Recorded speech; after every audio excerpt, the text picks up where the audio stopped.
രാജസ്ഥാനിലെ ബിസ്നോയി സമുദായമാണ് വൃക്ഷരക്ഷയ്ക്കായി ആത്മാർപ്പണം ചെയ്ത് ചരിത്രത്തിൽ സ്ഥാനം നേടിയത്.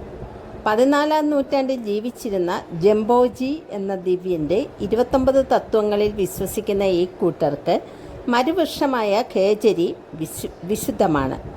1730 തങ്ങളുടെ ഗ്രാമത്തിലെ ഖേജരി വൃക്ഷങ്ങൾ മുറിക്കാനെത്തിയ രാജഭടന്മാരെ ഇവർ നേരിട്ടത് ചിപ്കോ അനുഷ്ഠിച്ചുകൊണ്ടാണ്. എന്താണ് ചിപ്കോ? മരങ്ങളെ കെട്ടിപ്പിടിച്ച് നിന്ന് അത് മുറിക്കുന്നത് തടയുന്ന സമരമാർഗമാണ് ചിപ്കോ. എന്നിട്ടും ഭടന്മാർ മരങ്ങൾ മുറിച്ചിട്ടു. മഴവേറ്റു മരിച്ചു വീണത് 363 ബിസ്നോയികളാണ്. അതിൽ നല്ല പങ്കും സ്ത്രീകളും കുട്ടികളുമായിരുന്നു. മഹാത്യാഗത്തിൻ്റെ ഈ കഥയറിഞ്ഞ് അന്ന് ജയ്പൂർ രാജാവായ അഭയ് സിംഗ് ബിസ്നോയികളോട് മാപ്പിരുന്നു.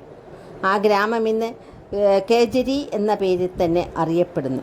വൃക്ഷങ്ങൾക്കായി ബലിദാനം നടത്തിയവരുടെ സ്മരണാർത്ഥം ഖേജരിയിൽ ഒരു ക്ഷേത്രമുണ്ട്. ഖേജരി രാജസ്ഥാൻ്റെ സംസ്ഥാന വൃക്ഷമാണിന്ന്.